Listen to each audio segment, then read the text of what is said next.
혹시 사소한 한 가지 습관이 건강을 바꾸고 우리가 가장 두려워하는 병들로부터 자신을 지킬 수 있다면 어떨까 생각해 보신 적 있으신가요? 마치 믿기 어려운 이야기처럼 들릴 수도 있습니다. 하지만 과학과 옛 지혜 모두가 같은 방향을 가리킵니다. 매일의 선택이 에너지를 되찾고 마음을 맑게 하며 암이나 심장 질환 같은 심각한 병의 위험까지 줄여줄 수 있다는 사실입니다. 이번 영상에서는 특히 60세 이상 어르신들도 오늘부터 바로 실천할 수 있는 6가지 간단하지만 강력한 습관에 대해 이야기 나눠보려 합니다. 아침 수분 보충부터 마음을 다스리는 숨쉬기까지 이들은 유행에 흔들리는 방법도 아니고 비싼 치료법도 아닙니다. 일상을 바꾸는 작지만 실질적인 변화의 시작입니다. 오늘 영상은 끝까지 꼭 함께 해주세요. 실제 사례와 연구를 바탕으로 한 이 습관들이 다시 활기를 되찾고 자신감을 회복하며 매일을 더 맑고 기쁘게 살아가는 데 있어 소중한 열쇠가 되어줄 수 있기 때문입니다. 1. 아침 수분 섭취. 작지만 강력한 하루의 시작. 물 한 잔으로 시작하는 아침, 언뜻 보기엔 너무도 단순해 보입니다. 하지만 60세 이후의 건강을 생각한다면 이 작고 소박한 습관은 결코 가볍게 지나칠 수 없는 삶의 지혜입니다. 우리는 잠을 자는 동안 평균 6시간에서 8시간, 어떤 날은 그 이상 아무것도 마시지 않은 채 시간을 보내게 됩니다. 이 조용한 탈수 상태는 나이 든 몸에 더 큰 영향을 미치며 눈에 보이지 않는 방식으로 건강을 서서히 갉아먹습니다. 숨을 쉬고 땀을 흘리고 신진대사를 하는 동안 잃어버린 수분은 아침이 되면 혈액을 끈적하게 만들고 산소 운반 능력을 떨어뜨리며 소화기관의 움직임마저 둔하게 만듭니다. 이런 미세 탈수가 반복되면 아침마다 머리가 맑지 않고 관절은 뻣뻣하며 이름이 잘 떠오르지 않고 집중이 흐려지는 현상이 점점 잦아집니다. 시간이 지나면서 이러한 상태는 만성염증으로 발전할 수 있고 심장병, 관절염, 심지어 일부 암의 발병 위험을 높이는 뿌리로 작용하게 됩니다. 그렇다면 왜 아침의 수분 보충이 그토록 중요한 걸까요? 첫째, 물은 심장을 보호합니다. 수분이 부족한 혈액은 점도가 높아지고 이를 전신에 돌리기 위해 심장은 더 강하게 수축해야 합니다. 나이가 들면서 혈관의 탄력이 줄어든 상태에서는 이 부담이 더욱 커지고 결과적으로 혈압이 오르고 심혈관 사고의 위험도 커집니다. 반면 일어나자마자 물을 마시면 혈액이 다시 부드럽게 흐르게 되어 심장의 부담이 줄어들고 전신 순환이 개선됩니다. 둘째, 뇌는 수분에 민감한 장기입니다. 뇌의 약 75%가 물로 이루어져 있다는 사실은 잘 알려져 있습니다. 그런데 단지 약간의 수분 부족만으로도 기억력 저하, 집중력 감소, 반응 속도 둔화가 나타납니다. 2019년 영양학 저널에 실린 연구에 따르면 고령자의 경미한 탈수조차도 주의력과 기억력에 부정적인 영향을 끼친다고 보고되었습니다. 그러므로 아침의 물 한 잔은 노화로 흐릿해지기 쉬운 인지력을 보호하는 첫 번째 방어선입니다. 셋째, 수분은 몸속 정화 시스템을 작동시킵니다. 간과 신장은 우리가 잠든 사이에도 끊임없이 노폐물을 걸러내고 해독하는 일을 수행합니다. 하지만 수분이 부족하면 이 장기들의 기능이 떨어지고 그 결과 신장결석, 요로감염, 심지어 방광암이나 대장암의 위험도 높아집니다. 여러 연구들에 따르면 꾸준한 수분 섭취는 이러한 위험 요소들을 줄이고 세포의 기능을 최적화하여 건강한 노화를 도와준다고 합니다. 그렇다면 이 습관 어떻게 실천하면 좋을까요? 하루의 시작을 따뜻하거나 실온의 물 500ml에서 1리터 정도로 열어보세요. 커피나 차를 마시기 전에, 식사 전에 마시는 것이 좋습니다. 찬물은 소화기관에 자극이 될 수 있으니 특히 위가 약한 어르신이라면 미지근한 물을 추천합니다. 만약 물맛이 심심하게 느껴진다면 레몬즙 한두 방울을 넣어 비타민C와 소화를 돕는 효과를 얻거나 소량의 좋은 천일염으로 전해질을 보충해도 좋습니다. 하지만 가장 중요한 건 어떤 형태든 매일 꾸준히 마시는 습관 그 자체입니다. 서울 은평구에 사는 82세 은퇴자 박만수 어르신의 이야기를 예로 들어보겠습니다. 박 어르신은 경계성 고혈압과 자주 깜빡거리는 증상으로 불편을 겪고 있었습니다. 주치의는 아침에 커피를 마시기 전에 물부터 천천히 마셔보라고 권했습니다. 처음엔 물이 대체 뭘 바꿀 수 있겠어라며 고개를 저었지만 일단 해보자는 마음으로 10분 동안 정수된 물을 한 잔씩 마시는 습관을 시작했습니다. 3달이 지난 후 박 어르신의 혈압은 안정세를 보였고 하루 에너지 흐름도 전보다 훨씬 부드러워졌으며 이름을 깜빡하거나 물건을 찾지 못하는 일이 확연히 줄었습니다. 나는 그냥 늙은 줄만 알았는데 알고 보니 말라 있었던 거였더라고. 이 한마디는 물 한 잔의 힘이 얼마나 강력할 수 있는지를 단적으로 보여줍니다. 이런 습관을 정착시키려면 눈에 보이는 곳에 물병을 두는 것이 좋습니다. 침대 머리맡이나 주방 식탁처럼 아침마다 눈에 띄는 자리에 두고 일어나자마자 한 모금씩 마시는 것이 가장 실천하기 쉬운 방법입니다. 물의 맛이 싫다면 오이조각 생민트 잎 혹은 사과 식초 한 방울처럼 자연스러운 풍미를 더해보는 것도 좋습니다. 중요한 건 칫솔질처럼 아침 물 마시기를 하루의 당연한 일과로 만드는 것입니다. 그렇게 꾸준히 실천하다 보면 소화가 편안해지고 관절의 뻣뻣함이 줄어들며 머릿속이 맑아지고 하루의 시작이 한결 가볍게 느껴질 것입니다. 그리고 무엇보다 잘 적셔진 몸은 어떤 질병도 이겨낼 수 있는 회복력 있는 몸이 됩니다. 이 단순한 습관 하나가 노후의 삶을 훨씬 더 건강하고 자유롭게 만들어줄 수 있습니다. 오늘 아침 물 한 잔으로 당신의 몸과 마음을 깨워보세요. 자, 매일 빠르게 걷기. 몸과 마음을 다시 깨우는 가장 쉬운 방법. 두 번째 습관은 겉보기엔 별것 아닌 것처럼 느껴질 수 있습니다. 단지 걷는 것이니까요. 하지만 매일 빠르게 걷는 이 단순한 실천 하나가 60세 이후 삶의 질을 뒤바꿀 수 있는 놀라운 힘을 가지고 있다는 사실 알고 계셨나요? 특별한 장비도 고된 훈련도 필요 없습니다. 마라톤을 뛸 필요도 등산을 갈 필요도 없습니다.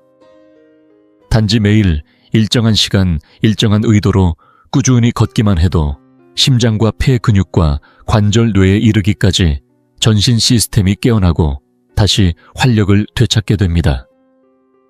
빠르게 걷는 것은 단순한 운동을 넘어 혈액순환을 촉진하는 강력한 촉매제입니다. 나이가 들수록 혈관이 굳고 순환이 둔해지기 쉬운데 걷기만큼 안전하면서도 효과적으로 혈류를 개선해주는 활동은 드뭅니다.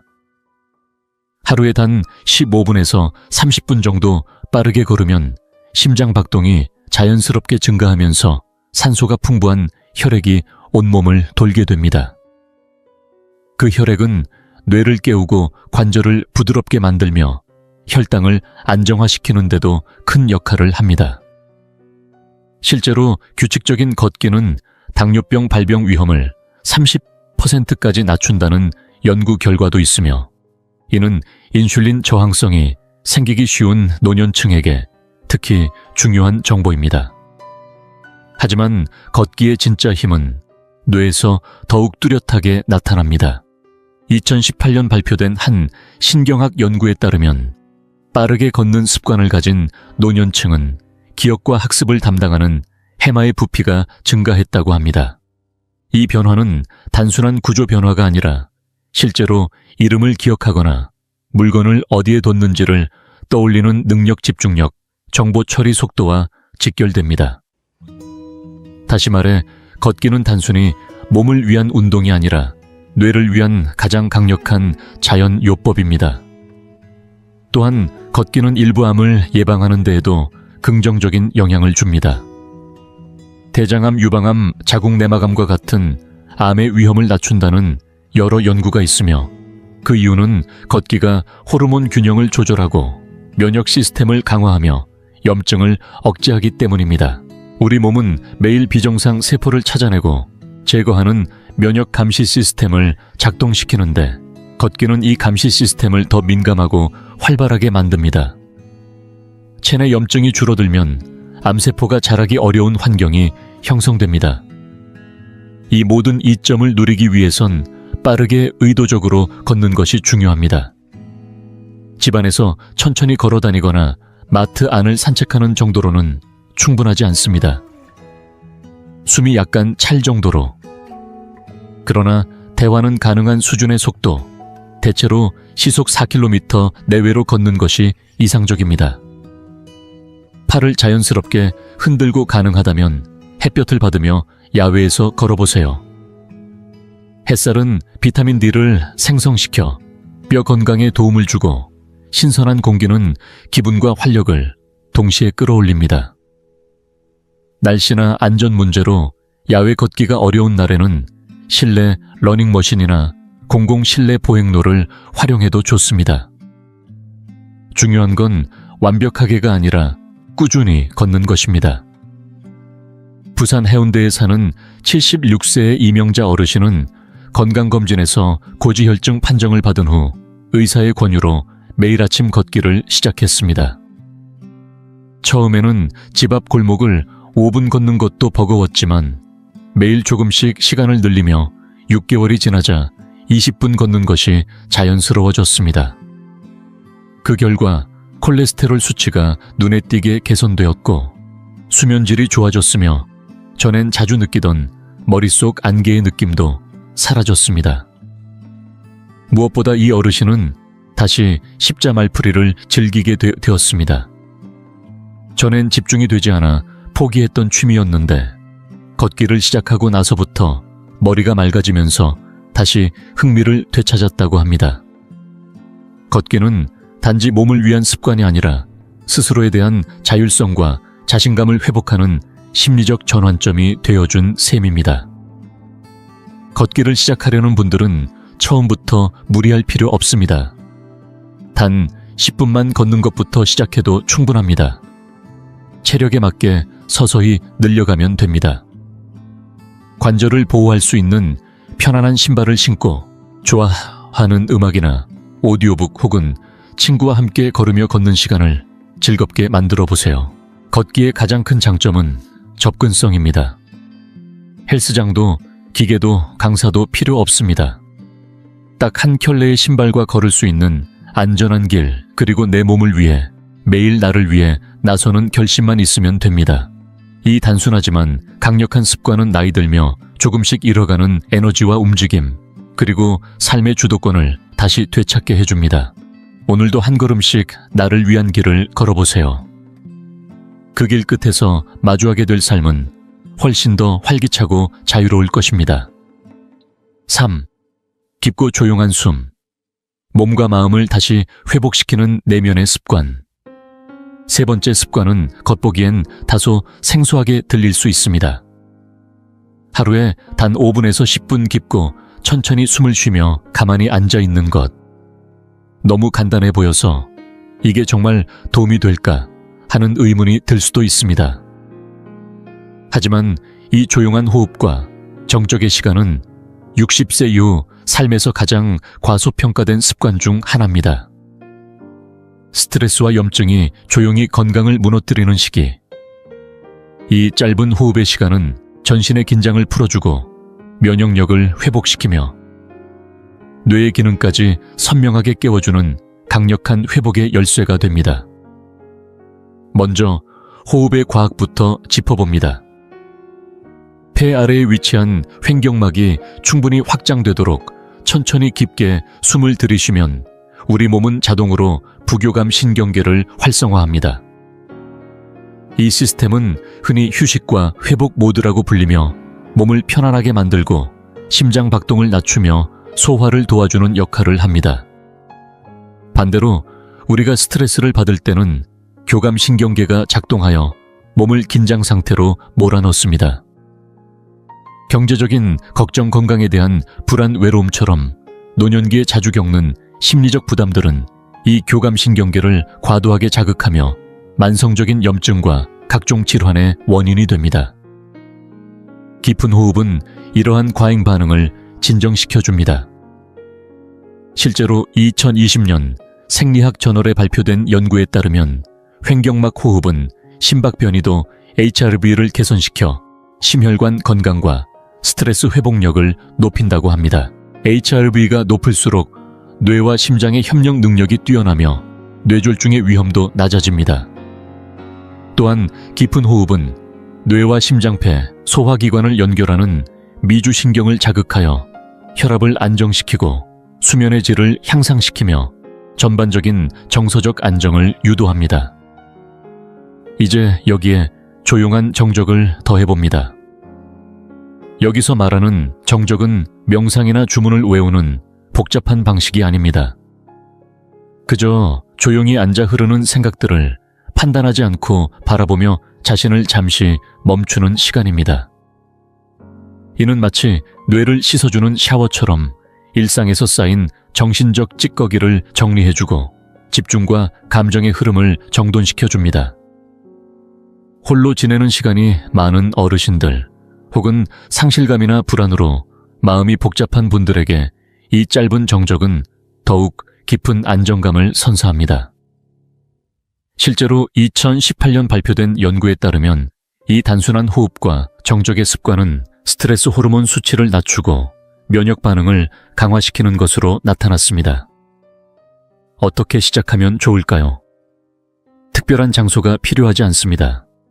좋아하는 의자, 공원, 벤치 혹은 침대 위라도 괜찮습니다. 등을 기대고 편안하게 앉은 뒤 눈을 가볍게 감아보세요.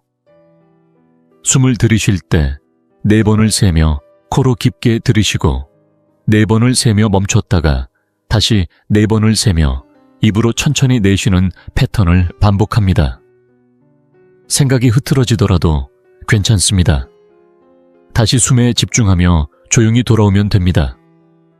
처음엔 어색하더라도 시간이 흐를수록 이 연습은 자연스러워지고 효과는 점점 더 분명해집니다. 서울 종로에 사는 82세의 김영우 어르신은 고혈압을 10년 넘게 앓아오셨고 약의 부작용으로 인해 항상 짜증과 피로에 시달렸습니다.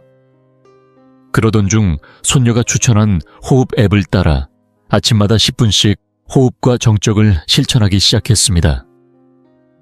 2달이 지난 후 혈압 수치가 눈에 띄게 안정되었고 평소 쉽게 짜증을 내던 기분도 한결 부드러워졌습니다. 무엇보다도 다시 책을 읽는 재미를 되찾았다고 합니다. 집중력이 떨어져 포기했던 독서가 다시 일상 속 기쁨으로 돌아온 것입니다. 이 어르신의 변화는 단순한 호흡의 힘이 단지 몸을 넘어서 삶 전체에 어떤 영향을 줄 수 있는지를 잘 보여줍니다. 이 습관의 목적은 완벽한 명상을 실현하는 것이 아닙니다. 복잡한 생각을 모두 지워내려는 노력도 아닙니다. 그저 몸과 마음에게 괜찮아, 지금 이 순간은 안전해 라는 신호를 보내는 것입니다. 그것만으로도 몸은 조금씩 긴장을 풀고 세포 하나하나가 회복의 신호를 받아들이기 시작합니다. 이 습관은 특히 아침 수분 섭취나 산책과 연결해 함께 실천하면 더욱 좋습니다. 10분이 부담스럽다면 3분부터 시작해도 충분합니다. 조용한 공간과 짧은 시간, 그리고 자기 자신과 마주하려는 진심이면 됩니다. 이 짧고 조용한 습관은 수분 섭취와 걷기를 더욱 강력하게 만들어주는 내면의 토양과도 같습니다. 스트레스와 염증을 가라앉힌 몸은 더 잘 회복하고 더 쉽게 살아납니다. 어느 날 문득 머리가 맑아지고 어깨가 부드러워지고 다시 숨쉬고 있다는 감각이 살아날 것입니다. 그때 깨닫게 될 겁니다. 아주 작은 행동 하나가 얼마나 큰 변화를 일으킬 수 있는지를. 오늘부터 하루에 단 몇 분 자신을 위한 고요한 시간을 선물해 보세요. 그것은 분명 몸과 마음이 가장 기다려온 순간일지도 모릅니다. 넷째, 냉수 자극입니다. 처음 들었을 때는 차가운 강물에 몸을 던지는 사람들 혹은 얼음물에 뛰어드는 운동선수들의 모습이 떠오를지도 모릅니다. 하지만 실제로 이 습관은 생각보다 훨씬 더 일상에 가깝고 나이 든 몸에도 부담 없이 시도할 수 있는 매우 간단하면서도 강력한 건강법입니다. 냉수 자극은 지금 전 세계에서 장수와 활력을 위한 핵심 습관으로 떠오르고 있습니다. 복잡하거나 극단적인 시도를 할 필요 없이 매일 아침 세수할 때 얼굴과 팔에 찬물을 뿌려주는 것, 손을 차가운 물에 담그는 것, 샤워의 마지막 15, 30초를 찬물로 마무리하는 것만으로도 충분합니다. 이런 아주 짧은 접촉만으로도 우리 몸은 놀라운 반응을 시작합니다. 바로 호르메시스라는 생리 반응입니다. 이 반응은 미세한 자극이 오히려 우리 몸의 회복력과 적응력을 끌어올리는 건강 촉진 작용입니다. 냉수가 피부에 닿으면 처음엔 혈관이 수축되며 천을 보존하려는 반응이 나타나고 이후 다시 혈관이 확장되며 혈류가 원활해집니다. 이 과정은 산소와 영양소가 온몸 구석구석까지 잘 전달되도록 돕고 심장과 혈관 건강을 튼튼하게 만듭니다. 이때 분비되는 노르에피네프린이라는 호르몬은 염증을 줄이고 기분을 안정시키며 정신을 또렷하게 만들어줍니다. 머리가 맑아지고 마음이 정리되는 그 느낌, 바로 냉수 자극이 주는 선물입니다. 사실 우리의 조상들은 늘 찬 기온과 마주하며 살았습니다. 차가운 강에서 빨래를 하고 물을 건너며 발을 담그고 이른 새벽에 싸늘한 공기를 온몸으로 느끼며 하루를 시작하던 그 삶. 하지만 현대의 우리는 온풍기 전기다며 따뜻한 욕실에 둘러싸여 천변화에 둔감해졌고 그만큼 순활력과 면역력도 약해졌습니다. 냉수 자극은 이 단절된 본래의 생체 리듬을 다시 깨우는 자연적인 자극입니다. 림프 순환을 자극해 노폐물 배출을 돕고 면역세포의 활성을 끌어올리며 혈액순환이 느려진 노년기의 생기를 불어넣습니다. 2020년대 이후로 다양한 연구들이 이를 뒷받침하고 있습니다. 2016년 발표된 국내 논문에서는 냉수 샤워가 우울감을 줄이고 뇌내 엔도르핀 분비를 촉진해 자연적인 한구울 효과를 낳는다는 결과가 나왔습니다. 2014년에는 정기적인 냉수 자극이 면역 기능을 높이고 감염 빈도를 줄인다는 사실도 밝혀졌습니다. 또 하나 주목할 점은 냉수 자극이 체내 갈색 지방을 활성화시킨다는 점입니다. 갈색 지방은 에너지를 열로 전환하는 작용을 하며 혈당 조절과 천 유지에 중요한 역할을 합니다. 운동이 어렵거나 식단을 바꾸기 힘든 어르신들에게는 매우 중요한 생리적 이점입니다. 물론 처음부터 찬물에 뛰어들 필요는 없습니다. 하루아침 샤워의 마지막 15초만 살짝 물 온도를 낮춰도 되고 아침 세안 후 얼굴과 목에 차가운 물을 뿌리는 것부터 시작해도 좋습니다. 물 한 그릇에 손을 담그는 습관도 매우 효과적입니다. 중요한 것은 강도가 아니라 꾸준함입니다. 76세의 김영자 어르신의 이야기를 들어볼까요? 수년간 무릎 통증과 아침마다 찾아오는 두통, 그리고 깊은 피로감에 시달리던 김 어르신은 처음에는 냉수 습관을 비웃었습니다. 이 나이에 찬물로 뭘 바꾸겠어 라고 말했지만 손자의 권유로 단 30초간 샤워 마지막을 찬물로 바꾸는 시도를 시작했습니다. 첫날은 온몸이 움츠러들었고 둘째 날은 짜증이 밀려왔지만 2주가 지나면서 김 어르신은 아침이 가벼워지고 무릎이 덜 뻣뻣해졌다는 걸 느꼈습니다. 몸이 아니라 정신이 깨어나는 느낌이었어요. 짧지만 강력한 충전 같았죠. 그렇게 한 달 뒤 김 어르신은 통증이 현저히 줄어들었고 하루에 느끼는 활력도 눈에 띄게 늘었다고 말합니다. 냉수 자극은 단순한 온도 변화가 아닙니다. 나이가 들면서 느슨해지고 무뎌지는 몸의 회복력을 다시 깨우고 내면의 생기를 다시 찾게 해주는 깊은 신호입니다. 혈액순환이 느려진 몸에 박동을 되찾게 하고 림프 순환을 통해 독소를 배출하게 하며 갈색 지방의 활성화를 통해 대사 기능을 다시 가동시킵니다. 당뇨 체중 증가 피로감 등 노년기의 만성적인 어려움에 대해 이처럼 단순하면서도 효과적인 해결책은 흔치 않습니다. 가장 좋은 점은 이 모든 효과를 위해 체육관도 필요 없고 비싼 장비도 필요 없다는 것입니다. 단지 하루 몇 초의 용기, 그것이면 충분합니다. 오늘 저녁 샤워에서 마지막 15초만 찬물로 바꿔보세요. 혹은 아침에 세수를 마치고 얼굴에 한 번, 손등에 한 번 찬물을 적셔보세요. 짧지만 꾸준히 반복하다 보면 어느새 몸이 먼저 그 자극을 기다리게 될 것입니다. 오늘도 잘 살아보자는 몸과 마음의 신호처럼요. 일주일만 실천해보세요. 에너지, 집중력, 통증 감정의 흐름이 어떻게 달라지는지 조용히 느껴보세요. 냉수 자극은 고통을 참는 일이 아닙니다. 우리 몸이 본래 지녔던 생명력을 다시 깨우는 것, 그 잊고 지내던 활기를 다시 만나는 여정입니다. 다섯째, 깊은 호흡 의식입니다. 우리는 매일 쉬지 않고 숨을 쉽니다. 너무나 당연하고 자동적인 행위라서 그 소중함을 종종 잊고 지냅니다. 하지만 60세 이후 어떻게 숨을 쉬느냐는 단순한 생리작용을 넘어 몸과 마음, 정신의 건강을 근본적으로 좌우할 수 있습니다. 고혈압을 낮추고 기억력을 향상시키며 면역을 높이고 불안을 줄이며 심지어 뇌졸중과 심장질환의 위험까지 낮추는 효과를 가진 것이 바로 의식적인 깊은 호흡입니다. 하루에 단 50분만 투자해도 몸 안의 회복 스위치를 다시 켤 수 있는 힘이 생깁니다.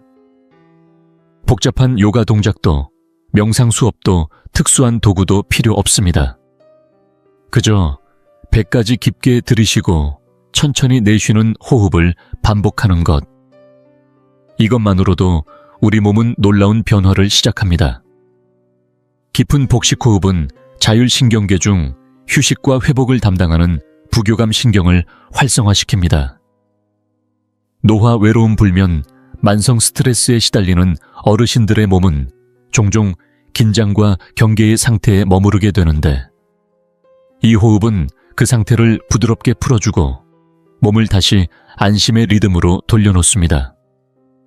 반면 얕고 빠른 흉식 호흡은 스트레스 호르몬인 코르티솔을 과도하게 분비시켜 염증을 유발하고 자율신경계의 균형을 무너뜨립니다. 그러나 복식 호흡은 그 흐름을 반전시킵니다. 산소는 혈액을 타고 더 깊고 넓게 퍼지며 뇌와 심장폐의 기능을 최적화시킵니다. 실제로 2018년 발표된 국내 면역학 논문에서는 복식호흡을 하루 10분씩 2주간 실천한 참가자들이 눈에 띄게 코르티솔 수치가 낮아지고 면역 기능이 향상되었다고 밝혔습니다. 또 2017년 연구에서는 고혈압을 가진 어르신들이 정기적인 심호흡 훈련만으로도 약물 없이 혈압이 개선되었음을 보고했습니다. 무엇보다도 놀라운 점은 두뇌 회복력입니다. 2020년 발표된 연구에 따르면 의도적으로 호흡을 조절하는 습관은 뇌의 신경가소성을 촉진시켜 나이 들수록 줄어드는 학습 능력과 기억력, 인지, 유연성을 지켜주는 데 큰 역할을 한다고 합니다. 즉, 뇌 안의 새로운 연결을 촉진하고 신경 스트레스를 줄이며 치매의 위험도 함께 낮춰주는 것입니다. 서울 노원구에 사는 80세의 이영복 어르신은 몇 달 전부터 짧은 기억력 저하와 불면에 시달렸습니다. 커피를 끊고 퍼즐도 해보고 건강기능식품도 복용했지만 큰 효과는 없었습니다. 그런 그에게 간호사로 일하는 딸이 제안한 것이 바로 478 호흡법이었습니다.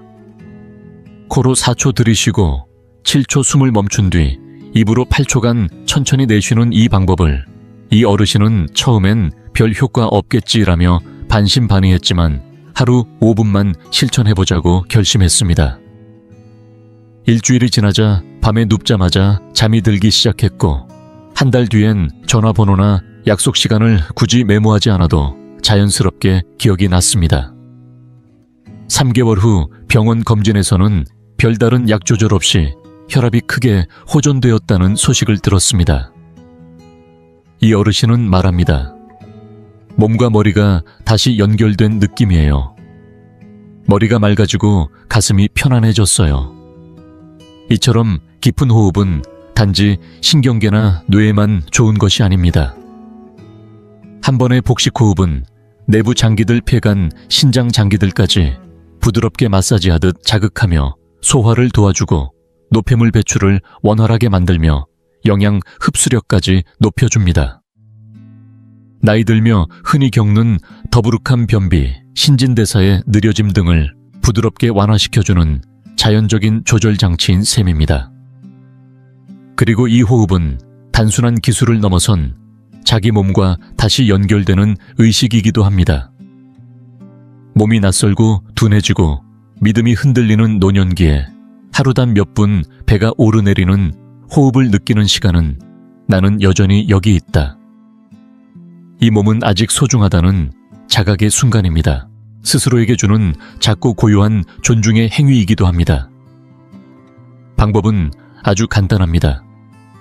조용하고 편안한 자리에 앉아보세요. 좋아하는 의자도 좋고 공원 벤치 침대도 괜찮습니다. 눈을 감고 코로 천천히 4초간 숨을 들이마십니다. 배가 천천히 부풀어 오르는 걸 느끼고 7초간 숨을 멈췄다가 6, 8초 동안 길게 입으로 내쉽니다.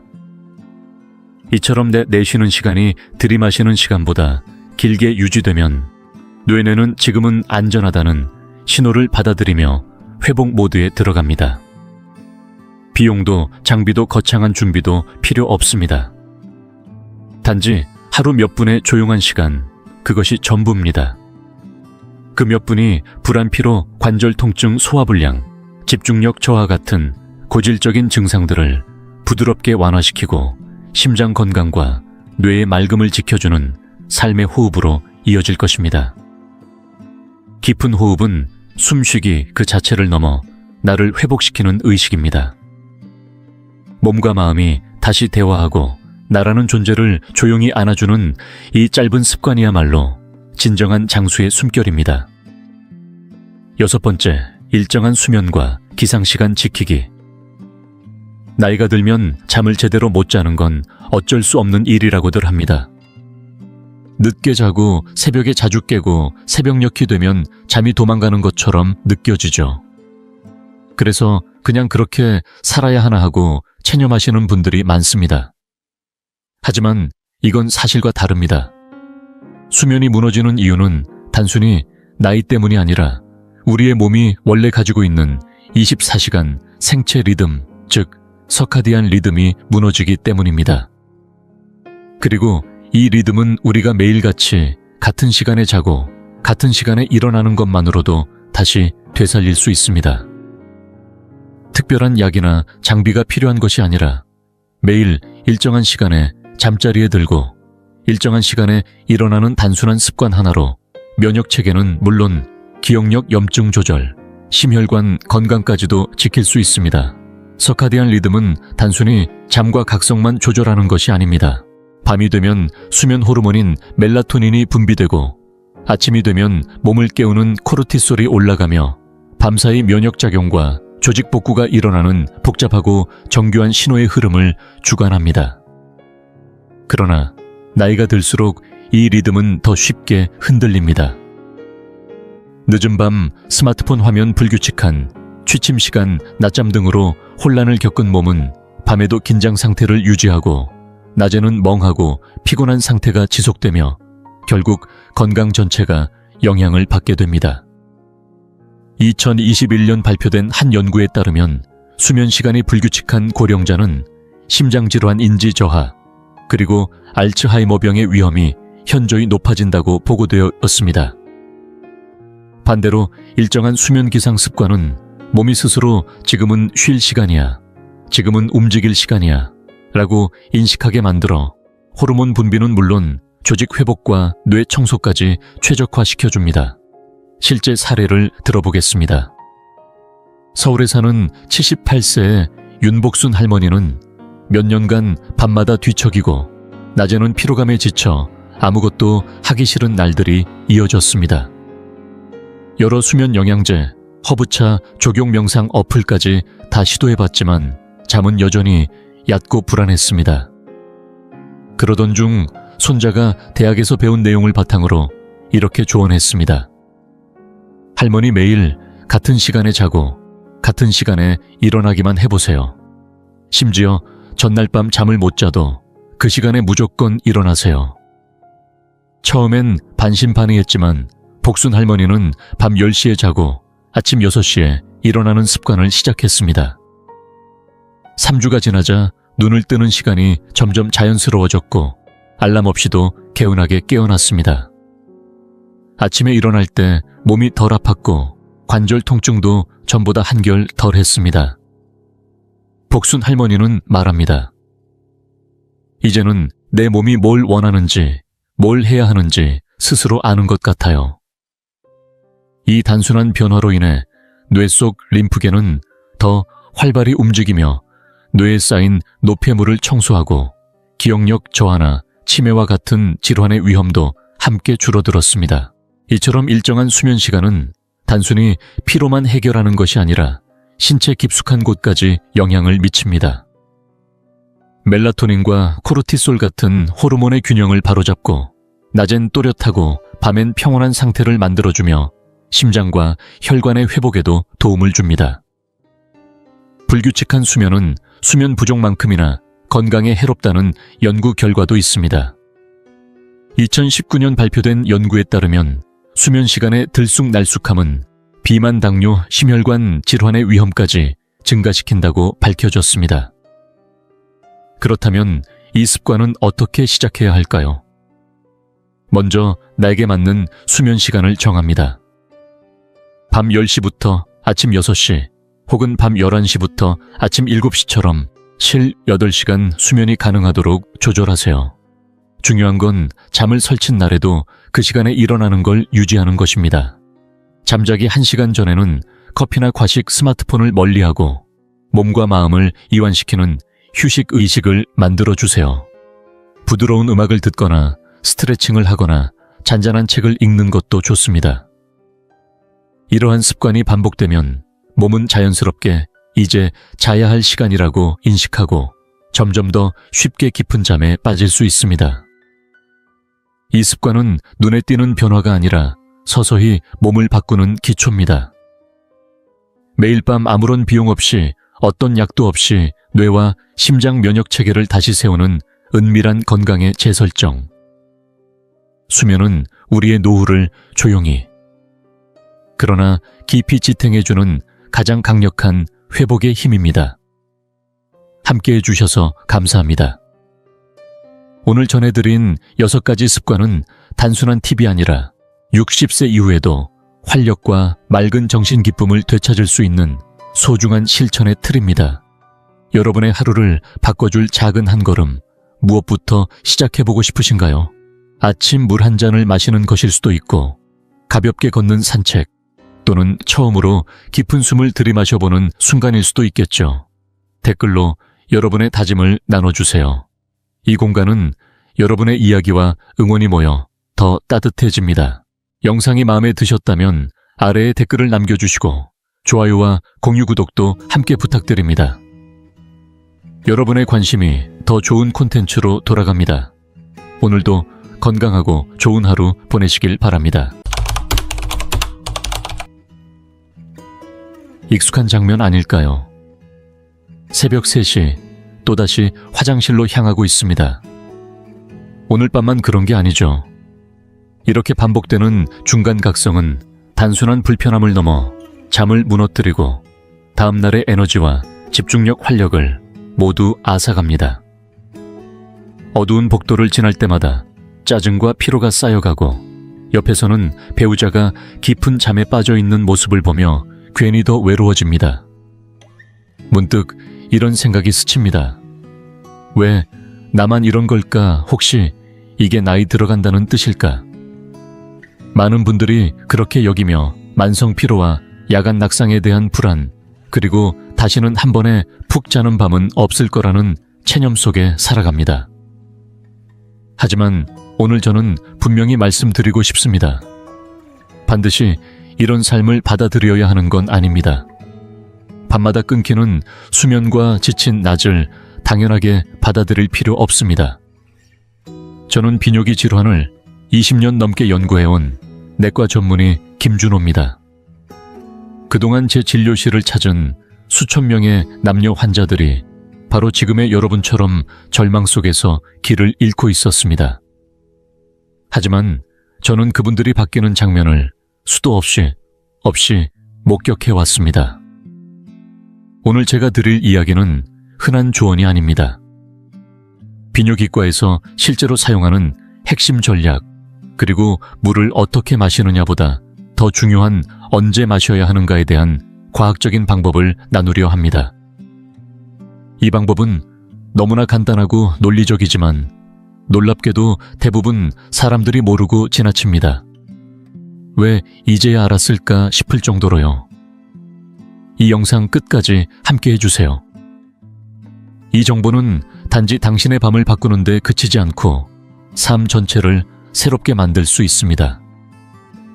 해결책을 말씀드리기 전에 이 문제가 얼마나 중요한지 먼저 제대로 짚고 넘어가야 합니다. 60세 이상 어르신 중 무려 70%가 밤에 한 번 이상 소변 때문에 잠에서 깬다는 사실 알고 계셨나요?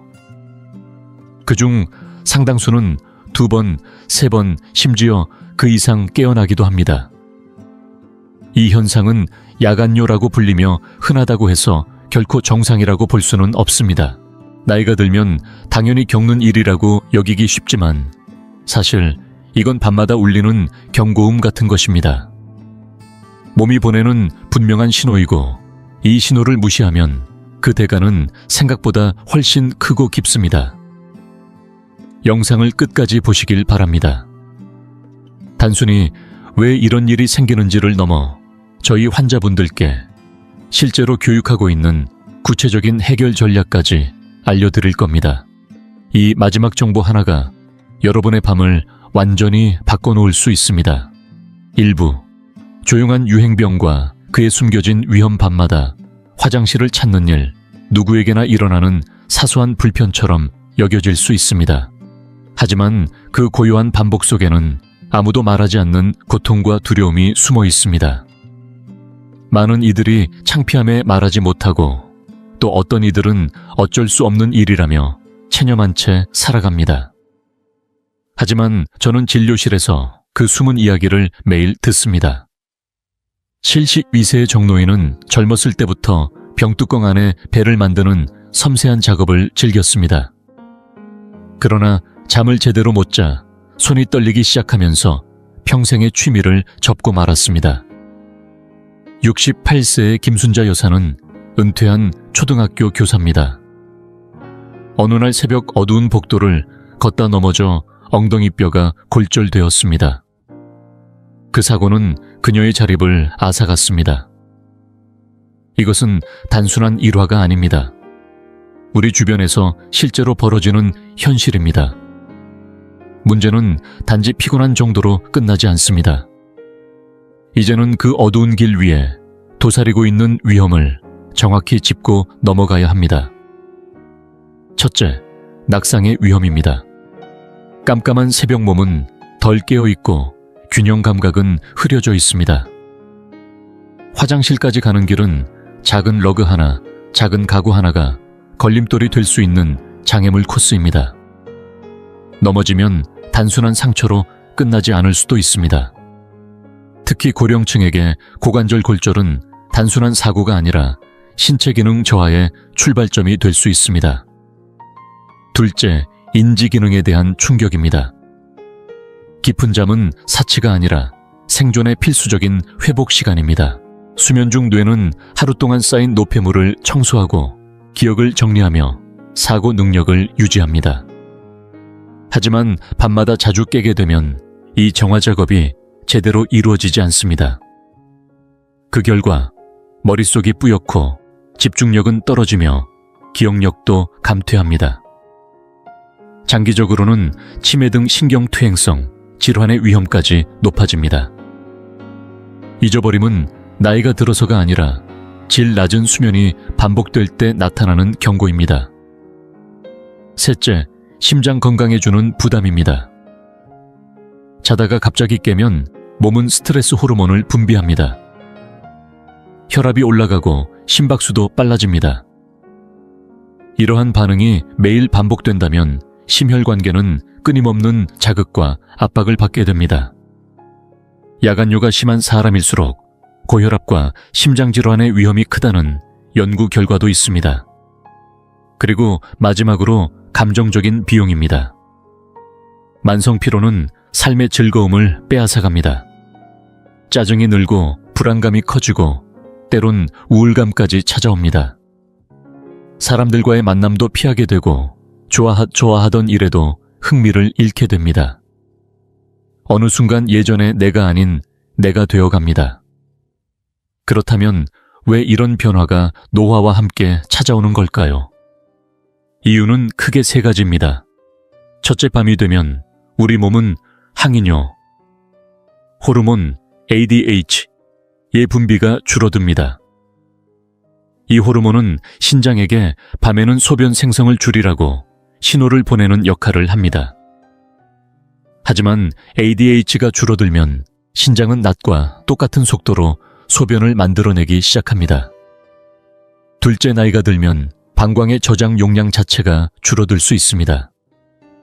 이로 인해 소변을 오래 참기 어려워지고 더 자주 깨어 화장실을 찾게 됩니다. 셋째, 많은 분들이 잘 모르는 사실인데 바로 체액 재분포 현상입니다. 낮 동안 다리에 고여있던 수분이 밤에 누워있을 때 다시 혈관으로 되돌아가며 그 수분이 신장을 지나 방광으로 이동하게 됩니다. 결국 몇 시간 지나지 않아 다시 한번 소변으로 깨어나게 되는 것입니다. 이제 이 현상이 얼마나 심각한지를 아셨다면 우리는 다음 단계로 나아갈 준비가 되었습니다. 잘못된 상식을 바로잡고 해결 방법을 하나씩 세워갈 시간입니다. 2부, 잘못된 상식 바로잡기. 오히려 야간요를 악화시키는 행동들. 이제 본격적인 해결책을 말씀드리기 전에 반드시 먼저 짚고 넘어가야 할 것이 있습니다. 바로 대부분의 사람들이 좋은 의도로 하고 있지만 오히려 상황을 더 악화시키는 세 가지 흔한 실수입니다. 오늘 이 시간 그 오해를 완전히 무너뜨려야만 제대로 된 방법이 자리를 잡을 수 있습니다. 첫 번째 오해, 밤에 소변이 마려울까봐 낮 동안 물을 거의 마시지 않는다. 이건 많은 분들이 가장 자주 하는 실수이며 동시에 가장 역효과가 큰 잘못된 습관입니다. 겉보기엔 논리적으로 들릴 수 있습니다. 물을 적게 마시면 소변도 덜 나오겠지. 하지만 우리 몸은 그렇게 단순하게 움직이지 않습니다. 낮에 물을 거의 마시지 않으면 몸속 수분이 부족해지고 소변은 점점 진해집니다. 이렇게 진하게 농축된 소변은 방광 내벽을 자극하고 예민하게 만듭니다. 말하자면 상처난 곳에 레몬즙을 붓는 것처럼 방광은 작게 찼더라도 지금 바로 가야 한다고 뇌에 신호를 보내게 됩니다. 또한 하루 종일 참다가 저녁 무렵 갈증이 몰려와 급하게 물을 마시게 되면 그때서야 몸은 급히 수분을 처리하려 들고 그 과정은 대부분 밤에 집중됩니다. 결국 낮에 물을 너무 아껴 마신 탓에 밤에 더 자주 화장실을 찾게 되는 역설적인 상황이 벌어지는 것입니다. 두 번째 오해. 나는 원래 방광이 작아서 어쩔 수 없다. 물론 개인차는 존재합니다. 어떤 사람은 실제로 방광 용량이 작을 수도 있습니다.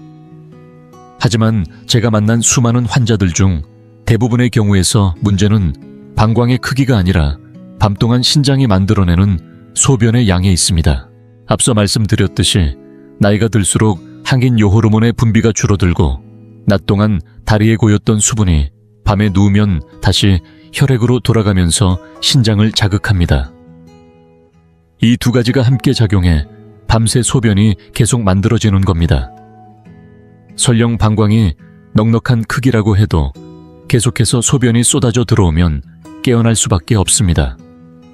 즉, 방광탄만 하는 건 문제의 본질을 회피하는 핑계일 수 있으며 그 믿음은 오히려 해결을 멀어지게 만듭니다. 그리고 중요한 건 이건 절대 평생 안고 가야 할 일이 아니라는 사실입니다.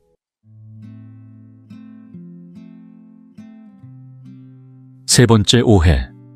자기 전에 마시는 와인 한 잔, 맥주 한 잔은 숙면에 도움이 된다. 이 이야기는 많은 분들이 오랫동안 믿어온 습관 중 하나입니다. 처음엔 술이 몸을 이완시키고 잠을 쉽게 오게 하는 것처럼 느껴지기 때문입니다. 하지만 실제로는 술은 수면을 방해하고 특히 야간뇨를 심화시키는 주범 중 하나입니다. 술은 강력한 이뇨작용을 유발할 뿐 아니라 밤의 소변 생성을 억제하는 항인 요호르몬의 분비까지 억제시킵니다. 즉, 술을 마시는 순간 우리 몸은 두 가지를 동시에 겪습니다. 물을 섭취하고 동시에 소변 생성을 조절하는 브레이크 기능을 꺼버리는 것이죠. 결과적으로 이는 야간뇨를 유발하기 딱 좋은 완벽한 조건을 만드는 것입니다. 게다가 술은 수면의 질 자체를 떨어뜨리고 새벽에 깨는 원인이 되기도 합니다. 그 타이밍이 우연히도 방광이 이제 그만 자고 화장실 가자고 말하는 순간과 겹치는 경우가 많습니다. 따라서 잠들기 몇 시간 전부터는 술을 피하는 것만으로도 야간뇨가 크게 줄어들 수 있습니다. 이건 결코 거창한 변화가 아니라 작지만 아주 강력한 첫걸음입니다.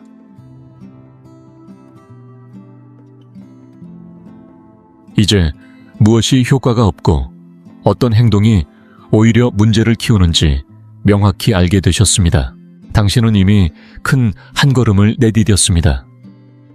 잘못된 길을 걷지 않기로 결심한 지금 이제 우리는 드디어 실제로 효과 있는 전략을 이야기할 수 있게 되었습니다.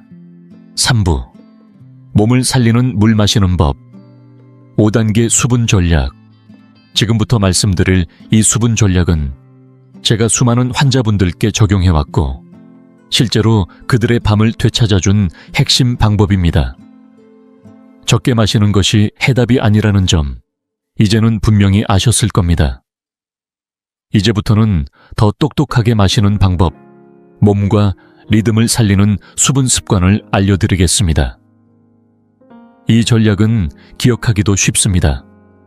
바로 5글자로 된 방법입니다. 아침에 앞당기고 저녁엔 부드럽게 줄이며 잠들기 전엔 확실히 끊는다. 여기에 두 가지 중요한 보조 원칙을 더하면 완성됩니다. 첫 번째 단계는 앞당기기입니다. 아침부터 충분히 물을 마시는 것이 핵심입니다. 하루에 마셔야 할 물의 75%를 오후 4시 이전에 채워야 한다는 것이 저의 권장 기준입니다. 일어나자마자 큰 컵 2잔의 물로 잠든 몸을 깨워주세요. 그리고 오전 시간에는 갈증이 나기 전 미리미리 조금씩 물을 마시는 것이 중요합니다. 물병을 곁에 두고 틈틈이 한 모금씩 마시는 습관을 들이세요. 점심 식사와 함께도 반드시 한 컵 정도의 물을 함께 마셔주셔야 합니다. 이렇게 하면 몸은 활동적인 시간에 수분을 충분히 받아들이고 신장은 낮 동안 효율적으로 수분을 걸러냅니다. 이는 밤을 위한 가장 건강한 준비입니다. 두 번째 단계는 부드럽게 줄이기입니다. 오후 4시 이후부터는 물 섭취를 천천히 줄이는 단계입니다. 갑자기 끊는 것이 아니라 서서히 줄여나가야 몸도 자연스럽게 적응합니다. 갈증이 날 경우엔 반 컵 정도만 마시고 너무 많이 마시지 않도록 주의하세요. 저녁 식사는 잠자기 최소 3시간 전에 하시는 것이 좋습니다. 그리고 식사 중엔 음식이 잘 넘어갈 정도로만 조금씩 마시는 것이 이상적입니다. 이처럼 자연스럽게 수분 섭취를 줄이면 몸도 이제 소변 생성량을 줄여야겠다는 신호를 받게 됩니다. 그 결과 밤중에 방광이 덜 차고 화장실에 덜 가게 되는 구조가 만들어지는 것입니다. 세 번째 단계는 철저한 중단입니다. 이 부분이 가장 중요할 수도 있습니다. 잠들기 2시간 전부터는 어떤 액체도 입에 대지 않는 절대구역을 정해 두셔야 합니다. 만약 밤 10시에 잠자리에 드신다면 저녁 8시 이후에는 단 한 모금의 물도 넘기지 않는 것이 원칙입니다. 이 2시간은 신장이 마지막으로 수분을 걸러 방광으로 보내는 데 필요한 시간입니다. 이 시간을 지키지 않으면 침대에 누운 직후에도 신장은 여전히 활발히 작동하며 새벽 1시나 2시에 다시 화장실로 향하게 됩니다.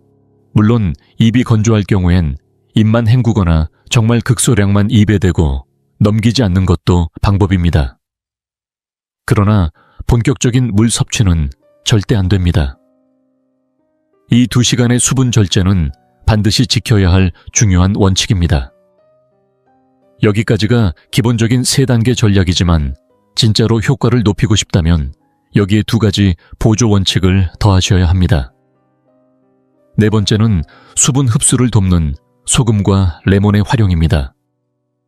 단순히 물을 마시는 것만으로는 부족합니다. 그 물이 세포 안으로 제대로 흡수되어야 진짜 수분 공급이 됩니다. 그래서 저는 아침에 마시는 첫 번째 물 한 컵에 천일염 한 꼬집과 레몬즙 몇 방울을 넣기를 추천드립니다. 소금은 나트륨을 통해 물을 세포 안으로 끌어들이는 역할을 하고 레몬은 칼륨을 보충해줍니다.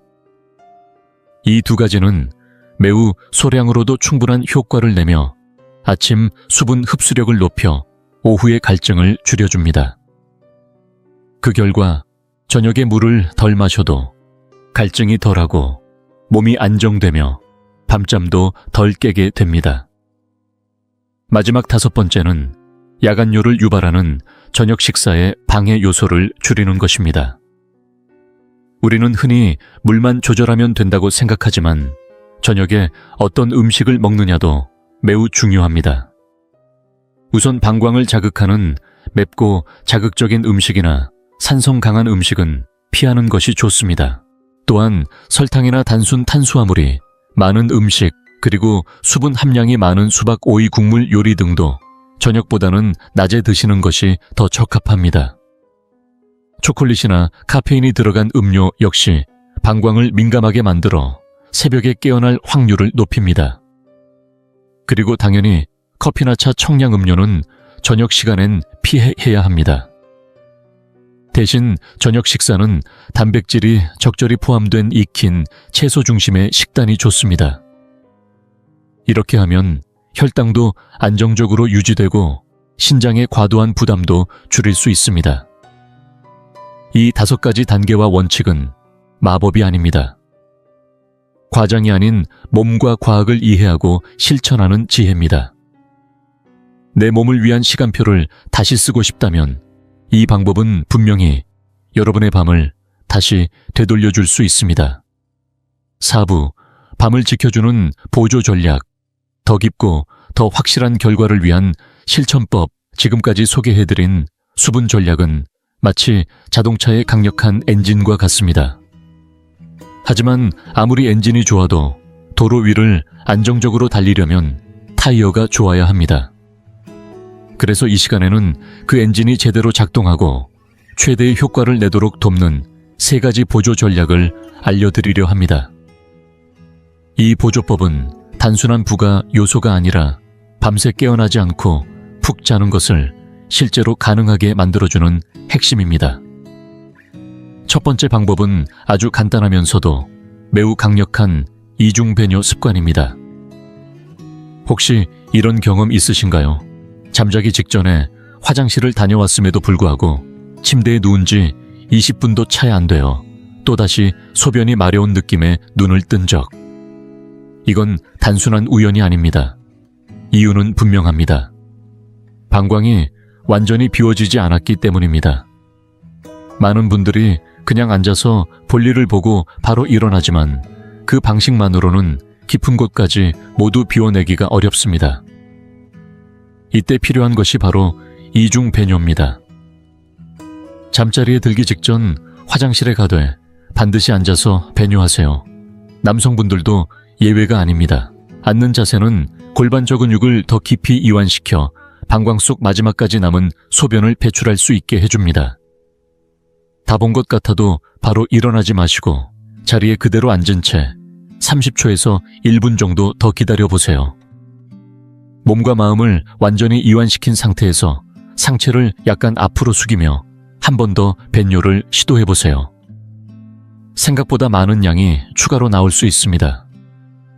바로 그 조금 더가 새벽 3시에 깨어날지 아니면 아침까지 편히 잘 수 있을지를 결정짓는 차이가 됩니다. 이 습관을 매일의 잠자리 루틴으로 삼는다면 몸은 분명 달라질 것입니다. 두 번째는 다리 속 숨어있는 수분을 미리 처리하는 중력 활용법입니다. 낮 동안 서 있고 걷고 활동하다 보면 자연스럽게 다리 아래쪽으로 체액이 몰리게 됩니다. 이 수분이 밤이 되면 다시 몸 위로 올라와 방광을 자극한다는 사실 기억하시나요? 그렇다면 이 흐름을 잠들기 전에 미리 유도해 주는 것이 핵심입니다. 방법은 어렵지 않습니다. 잠들기 한두 시간 전 책을 읽거나 텔레비전을 보며 휴식할 때 다리를 심장보다 약간 높은 위치로 올려주는 겁니다. 소파나 침대 위에 쿠션을 여러 개 겹쳐 발목과 무릎을 받치고 조용히 30분 정도만 있어 보세요. 이 동작 하나로 다리에 고여있던 수분이 혈액으로 천천히 돌아가고 그 수분은 이중 배뇨를 통해 잠들기 전 모두 배출될. 이것은 단지 발을 올리는 동작이 아니라 밤사이 방광이 과부하되는 상황을 미리 예방하는 지혜로운 선택입니다. 만약 부종이 심하거나 오래 서 있는 일을 하시는 분이라면 낮 시간에 압박 스타킹을 착용하시는 것도 매우 효과적인 방법입니다. 이러한 작은 습관이 반복되면 새벽에 다리에 수분이 몰려 방광을 누르는 일을 사전에 막을 수 있습니다. 마지막으로 강조드리고 싶은 것은 소금 섭취의 조절입니다. 아침에 수분 흡수를 돕기 위해 천일염 한 꼬집을 추천드렸지만 하루 전체 식단에서 소금이 과해지면 이야기는 전혀 달라집니다. 나트륨이 지나치면 몸은 이를 희석시키기 위해 물을 머금게 되고 그로 인해 갈증이 심해지며 결과적으로 더 많은 물을 마시게 됩니다. 그 물은 결국 신장으로 향하고 야간뇨의 악순환을 부릅니다. 뿐만 아니라 소금이 많으면 신장이 이를 걸러내기 위해 2배의 노력을 하게 되며 자연히 소변 생성량도 많아질 수밖에 없습니다. 따라서 우리가 해야 할 일은 단순합니다. 가공식품이나 절임류 인스턴트 음식에 주의하고 집에서 직접 조리하는 습관을 늘리는 것입니다. 나트륨을 줄이는 식생활은 방광 건강뿐 아니라 혈압 관리에도 큰 도움이 됩니다. 단 한 끼의 선택이 당신의 밤을 바꿀 수 있다는 것 기억해 주세요. 이 3가지 보조 전략은 결코 복잡하거나 과한 것이 아닙니다. 오히려 작고 단순하지만 정확하게 반복될 때 삶의 질을 바꾸는 확실한 도구가 됩니다. 지금 이 순간부터라도 단 하나라도 실천해보세요. 당신의 밤은 생각보다 빨리 달라질 수 있습니다. 우리는 이제 야간뇨를 단순한 불편함으로 여겨서는 안 된다는 사실을 분명히 알게 되었습니다. 그것은 어느 순간 우리의 삶을 조용히 침범하는 도둑이며 밤을 빼앗고 아침의 활기를 무너뜨리며 결국 일상 전체를 흐리게 만드는 숨은 적입니다. 하지만 오늘 여러분은 그 적의 정체를 알아냈고 그것을 멈추기 위한 열쇠를 손에 쥐게 되셨습니다. 수분 전략 생활의 리듬을 바로잡는 법, 그리고 몸의 신호에 귀 기울이는 방법까지 그 모든 도구를 이제는 여러분이 가지고 계십니다. 저에게는 아직도 기억에 남는 환자가 있습니다. 서울 성북구에 사는 74세 정기남 어르신은 젊은 시절부터 병 안에 모형배를 만드는 섬세한 취미를 가지고 계셨습니다. 하지만 수년 동안 반복되는 야간 각성과 불면으로 인해 손이 떨리기 시작했고 결국 작업을 중단해야만 했습니다.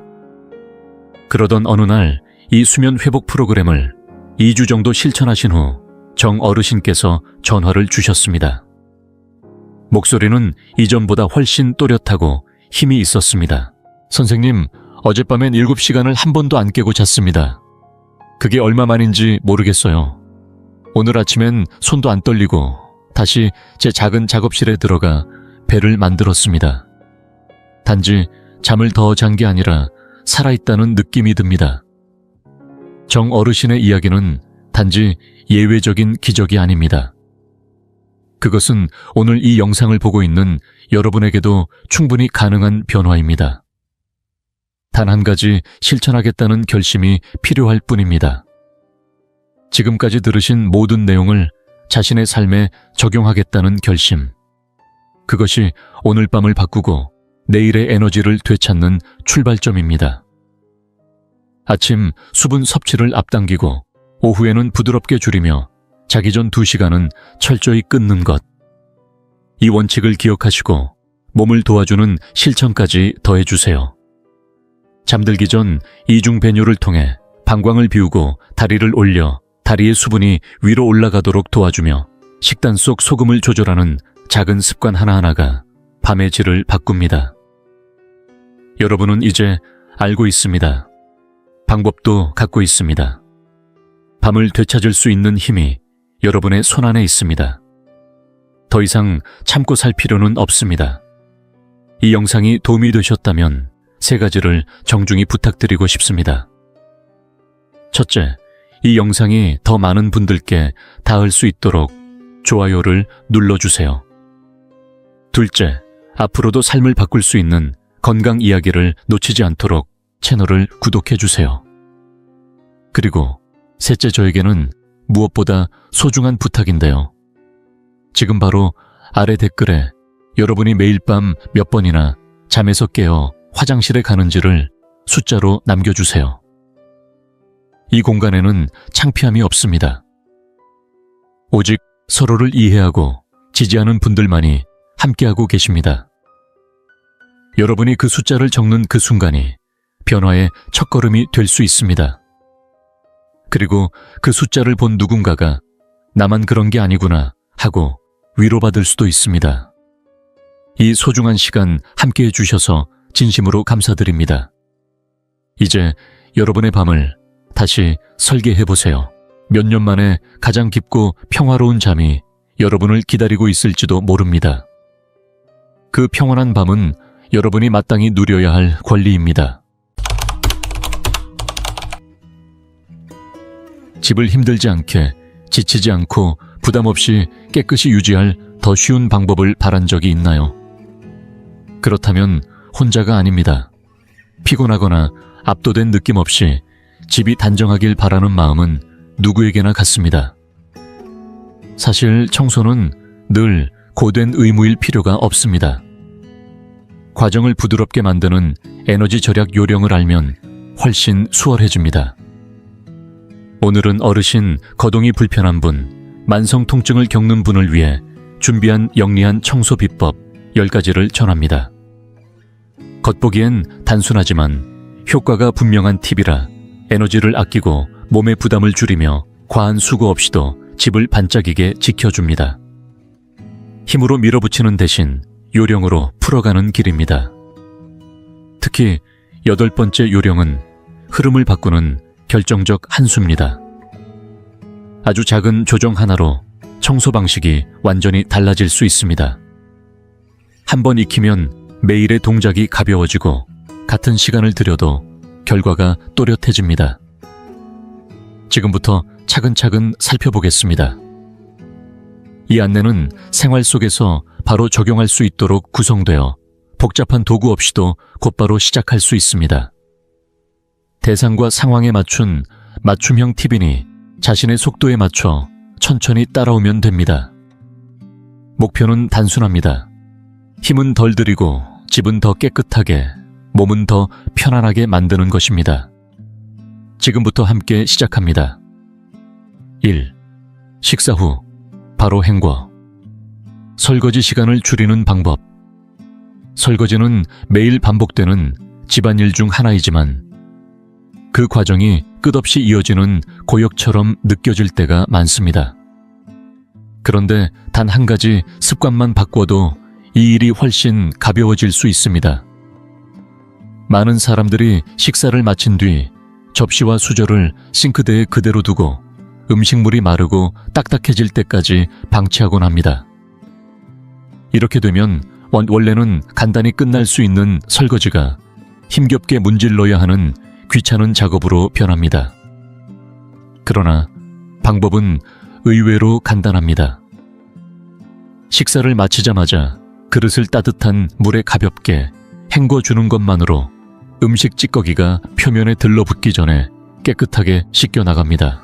더 좋은 방법은 작은 대야에 따뜻한 비눗물을 받아두고 사용한 접시컵 수저를 바로 담가두는 것입니다. 그러면 나중에 씻을 때 힘을 거의 들이지 않아도 부드럽게 닦이며 손목과 손가락에 불필요한 압박이 가지 않습니다. 서울에 사는 80세 이정순 할머니도 예전에는 저녁 식사 후 딱딱하게 굳은 음식물을 제거하느라 30분 이상을 허비하곤 했습니다. 하지만 그릇을 즉시 담가두기 시작한 이후로는 설거지 시간이 절반 이하로 줄었고 이제는 접시가 담겨있는 대야 옆에서 따뜻한 차를 마시며 여유로운 저녁 시간을 보냅니다. 식기세척기를 쓰더라도 넣기 전에 젖은 행주로 한번 가볍게 닦아주면 음식물이 굳는 것을 막아 세척 과정이 훨씬 수월해집니다. 이렇게 사소한 생활 습관의 변화만으로도 하루의 피로와 시간을 크게 줄일 수 있으며 말라붙은 음식물을 힘겹게 긁어내는 일은 다시는 하고 싶지 않게 될 것입니다. 세제를 작은 용기에 옮겨 사용하기. 또 하나의 청소 지혜는 청소용 세제를 작은 용기에 옮겨 담는 것입니다. 큰 세제통이나 묵직한 스프레이 용기는 특히 관절염이나 손 힘이 약한 분들에게 부담이 큽니다. 무게를 들어 올리거나 뻑뻑한 분사 손잡이를 눌러야 하고 부피가 크면 부엌이나 방을 오가며 청소할 때 더 많은 힘이 듭니다. 이를 해결하는 방법은 자주 쓰는 청소 용액을 잡고 가벼운 스프레이 병에 옮겨 담아 쓰는 것입니다. 손에 착 감기고 원하는 방향으로 조절하기 쉽고 방에서 방으로 옮기기도 편합니다. 용량이 작으면 손목에 가는 힘이 줄고 무심코 흘리거나 쏟는 사고도 예방할 수 있습니다. 부산에 사는 72세의 김영호 어르신은 손목 통증 때문에 집안 청소를 자주 미루곤 했지만 작은 스프레이 병으로 바꾸고 나서는 바로 변화를 느꼈습니다. 각 방마다 다용도 세제를 담은 작은 병을 두니 무거운 통을 들고 다닐 필요 없이 지나가다 보이면 바로 닦을 수 있게 되었습니다. 더 간편한 방법을 원한다면 미리 세제가 묻어있는 청소 티슈를 사용하면 됩니다. 화학 성분이 부담된다면 식초와 물을 1:1 비율로 섞어 작은 병에 담았으면 가볍고 효과적이며 사용 후에도 손이 덜 피곤합니다. 이렇게 작은 변화를 주는 것만으로도 청소가 한결 부드럽고 편안해지며 집안이 상쾌하게 유지됩니다. 3. 극세사천으로 먼지가 돌아올 틈을 막는 방법. 집 앞먼지는 치워도 다시 쌓이고 닦아도 또 보이는 끝없는 싸움처럼 느껴질 때가 많습니다. 전통적인 먼지떨이나 면천은 먼지를 붙잡지 못하고 이리저리 밀어낼 뿐이라 같은 자리를 여러 번 문지르게 만들고 손목과 어깨에 피로만 남기기 쉽습니다.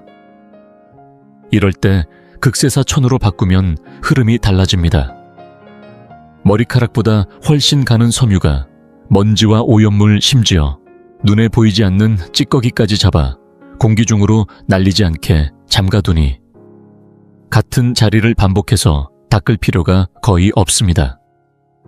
결도 부드러워 유리나 목자의 가구, 텔레비전 같은 전자제품 표면을 긁을 걱정이 없고 힘을 세게 줄 필요가 없어. 관절염이 있거나 움직임이 불편한 어르신도 가볍게 쓸어내리듯 청소할 수 있습니다. 손이 닿기 어려운 곳은 빗자루 자루에 극세사 천을 감싸 고무줄로 단단히 묶어 올려보세요. 사다리에 오르지 않고도 천장형 선풍기, 날개 높은 선반 윗면, 문틀 윗부분까지 무리 없이 닦아낼 수 있습니다. 대전에 사는 78배 김혜정 할머니는 손이 욱신거려 먼지 닦기를 늘 미루곤 했지만 극세사 천으로 바꾼 뒤로는 살짝만 눌러도 먼지가 한 번에 모여들어 예전처럼 손이 쑤시지 않고 집안이 더 오래 깨끗하게 유지된다고 말합니다. 사용 전 천을 약간 적셔주면 정정이처럼 먼지를 더 잘 끌어당겨 분무용 화학 제품을 쓰지 않아도 충분히 깨끗해지고 다 쓴 뒤에는 세탁기에 넣어 빨아 다시 쓰면 되니 경제적이고 부담이 적습니다. 표면을 상하지 않게, 힘을 과하게 들이지 않게, 공기 중으로 먼지가 흩어지지 않게 만들어주는 도구를 준비했다면 이제 다음으로는 집에 있는 안전한 재료로 다양한 오염까지 가볍게 해결해 봅시다. 지금 이 영상을 계속 시청하고 계시고 저희가 나눈 이야기들이 정말 유익하다고 느껴지신다면 댓글에 숫자 3번을 남겨주세요. 그 한 글자가 당신께서 여전히 저희와 함께하고 계시다는 따뜻한 신호가 되어 큰 힘이 됩니다.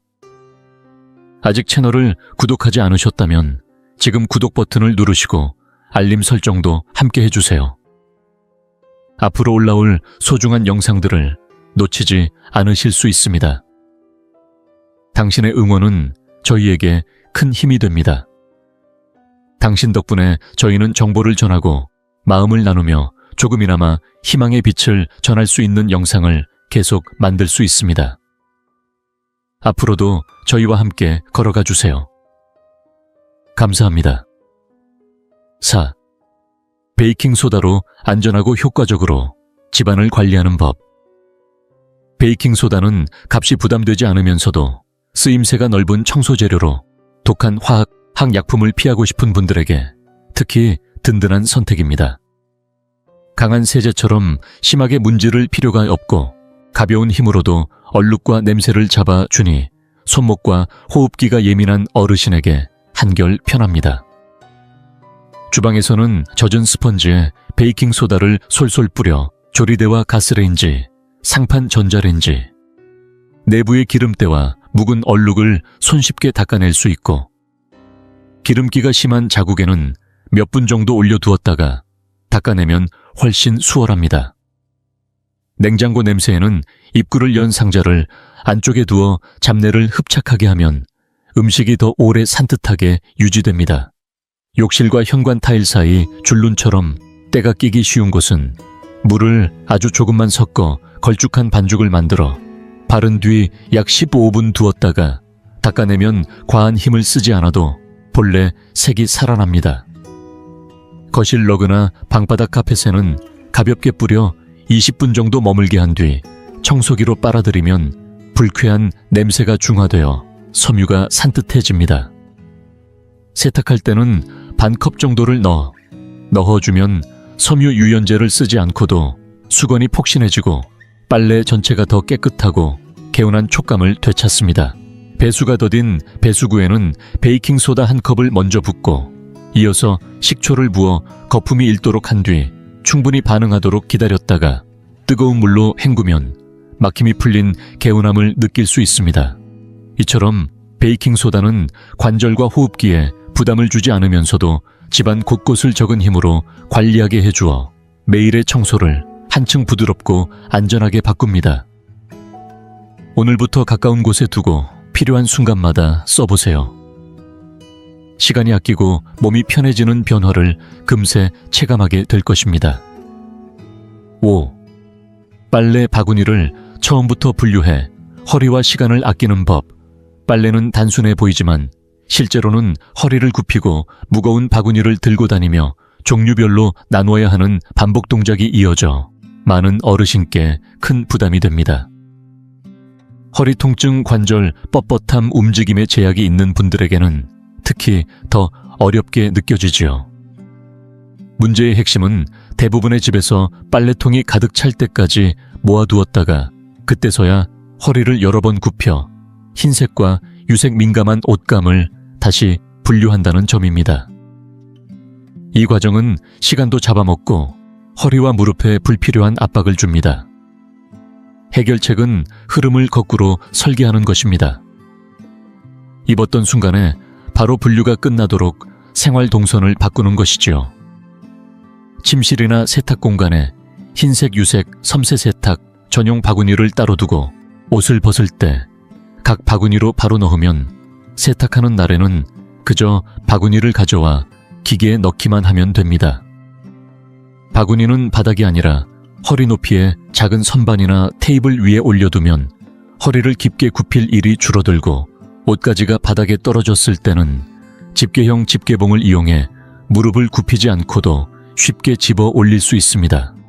인천에 사는 75세 박은자 할머니는 예전에는 빨래 날이 오면 허리를 세우기 힘들 정도로 지쳤지만 세바구니 분류법과 집게봉을 들인 뒤로는 한번 세탁할 때마다 최소 20분을 아끼고 몸의 부담도 크게 줄었다고 말합니다.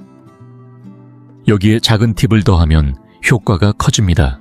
세탁 시 베이킹소다를 반 컵 정도 더해주면 옷감의 불쾌한 냄새가 자연스럽게 중화되고 수건은 더 폭신해집니다. 자극적인 향을 더시피지 않아도 섬유가 깔끔하게 살아나 피부에 닿는 느낌이 한결 부드러워지지요. 이렇게 불필요한 동작을 줄이고 동선을 재배치하는 것만으로도 에너지를 아끼고 통증을 예방할 수 있습니다. 매일의 작은 손질이 쌓여 빨래는 가벼워지고 남는 힘과 시간을 좋아하는 일에 쓸 수 있게 됩니다. 오늘 바로 바구니 위치와 높이부터 바꿔보세요. 변화는 생각보다 빨리 체감됩니다. 6. 접이식 빨래 카트로 들지 말고 굴리는 생활로 바꾸는 법. 무거운 빨래 바구니를 들고 이동하는 순간부터 허리, 어깨, 무릎은 이미 피로를 축적하기 시작합니다. 세탁실까지의 복도나 방 사이를 오갈수록 숨이 차고 다음 날까지 뻐근함이 남기도 하지요. 여기서 필요한 것은 힘이 아닌 바퀴입니다. 접이식 빨래 카트에 빨래를 담아 굴려 이동하면 들어올리는 동작이 사라지고 몸에 쌓이는 부담도 눈에 띄게 줄어듭니다.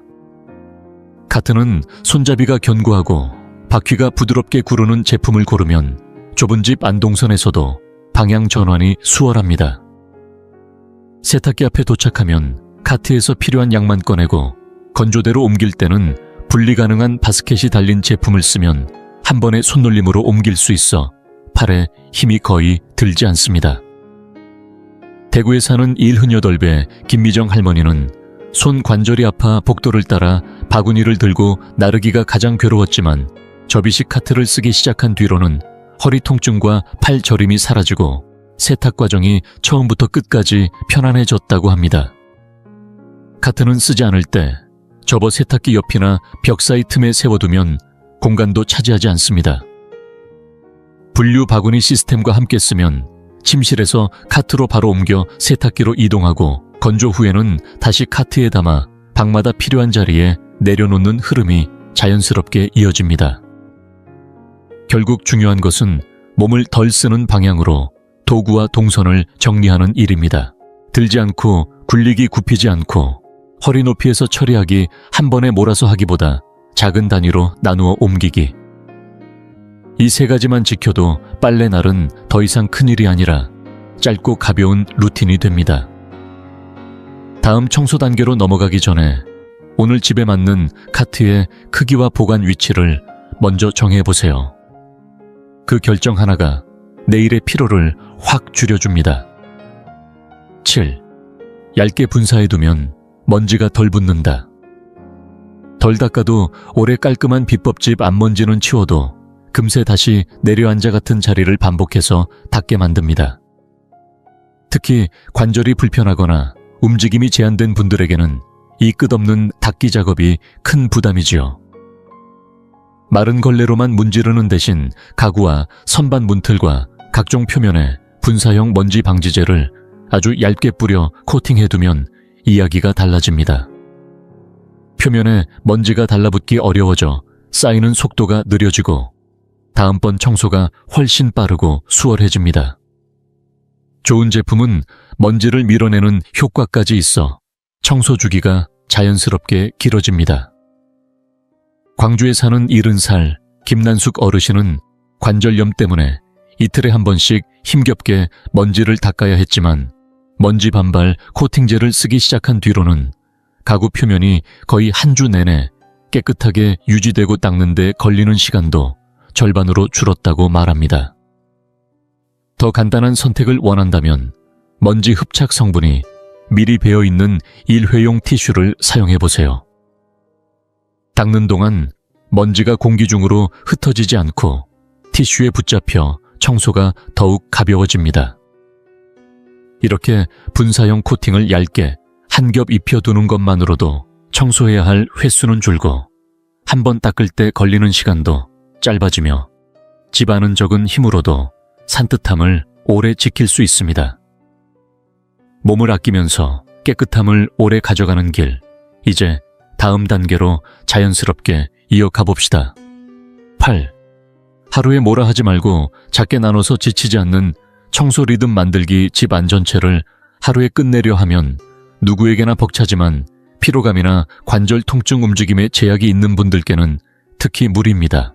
힘을 쏟아붓는 대신 시간을 나눠 쓰면 청소는 훨씬 쉬워집니다.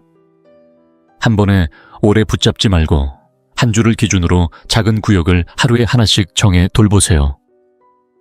월요일에는 주방 조리대와 싱크 주변을 가볍게 닦고, 화요일에는 거실 바닥을 청소기로 빠르게 훑고, 수요일에는 선반과 책 등의 먼지를 정리합니다.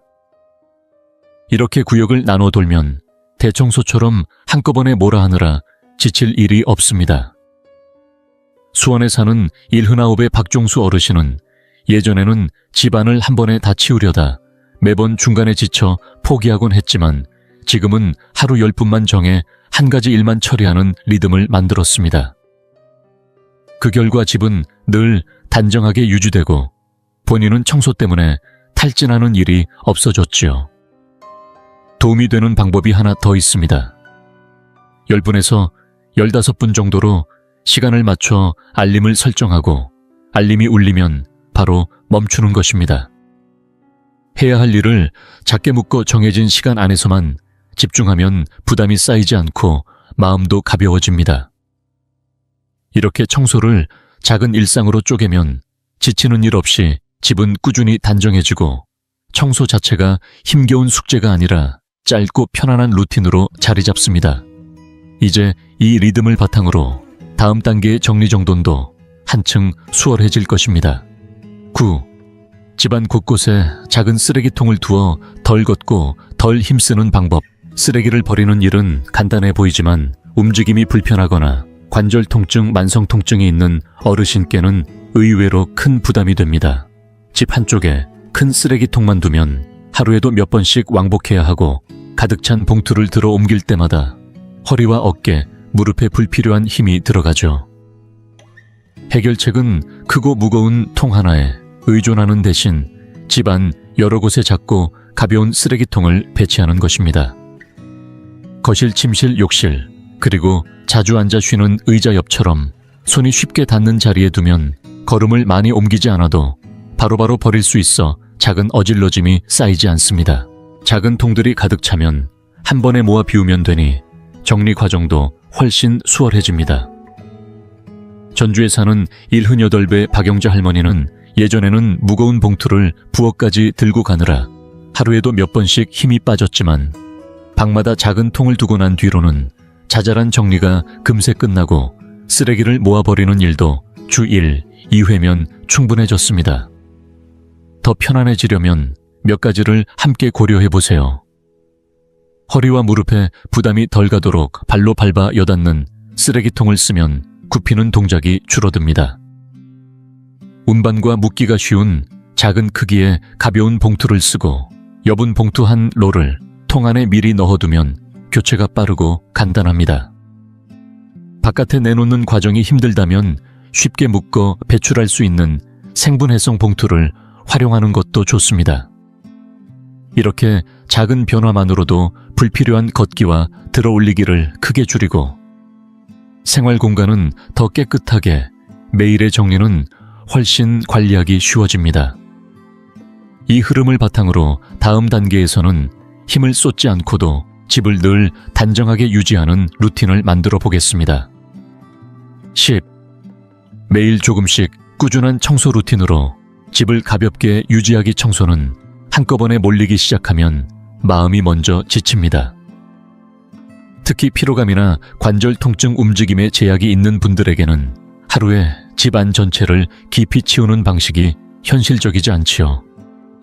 해결의 핵심은 시간을 잘게 나눠 꾸준함을 만드는 것입니다. 먼지와 어질러짐이 쌓이기를 기다리지 말고 하루에 10분에서 15분 정도만 정해 작은 일 하나씩 처리해보세요. 이렇게 하면 청소가 등 떠밀리는 큰 과제가 아니라 부담 없이 이어가는 생활의 리듬이 됩니다. 왜 효과적일까요? 어질러짐이 커지기 전에 바로 다루게 되어 힘든 대청소가 필요 없어지고 움직임이 제한된 분도 짧은 시간에 가능한 일만 골라 실천할 수 있으며 여러 날에 나눠 하니 체력과 시간 모두 아낄 수 있기 때문입니다. 창원에 사는 73세 이찬수 어르신은 예전에는 집안일을 미뤄두었다가 주말마다 녹초가 되곤 했습니다. 지금은 부드럽고 무리가 없는 주간 루틴을 정해 월요일에는 거실을 가볍게 먼지 닦기, 화요일에는 부엌 조리대와 가전을 닦아 산뜻하게 만들기, 수요일에는 바닥을 짧게 청소기 돌리기나 쓸기, 목요일에는 욕실 세면대와 변기를 정돈하기, 금요일에는 침구를 갈고 작은 구역 하나를 비우는 식으로 이어갑니다. 각 작업은 보통 15분이 차에 걸리지 않지만 집은 한 주 내내 환하게 유지됩니다. 도움이 되는 요령도 곁들여 보세요. 휴대전화 알림이나 간단한 체크리스트로 시간을 정해 시작과 끝을 분명히 하면 흐트러지지 않습니다. 자신의 몸 상태에 맞춰 앉아서 빨래를 개고 무선 청소기나 손잡이가 긴 도구를 써서 허리를 굽히는 동작을 줄입니다. 한 공간을 다 해치우려 애쓰기보다 작은 단계로 쪼개는 것도 중요합니다. 욕실을 예로 들면 오늘은 거울, 내일은 세면대, 모레는 변기처럼 나누면 숨이 차지 않고 더 깔끔한 결과를 얻습니다. 서울에 사는 여든의 김말자 할머니는 하루에 한 가지 일만 하자는 원칙을 지키고 있습니다. 일요일이 되면 집이 이미 반듯하게 정리되어 있고 본인은 청소를 했다는 사실조차 크게 의식하지 못할 만큼 가볍게 지나갔다고 말하지요.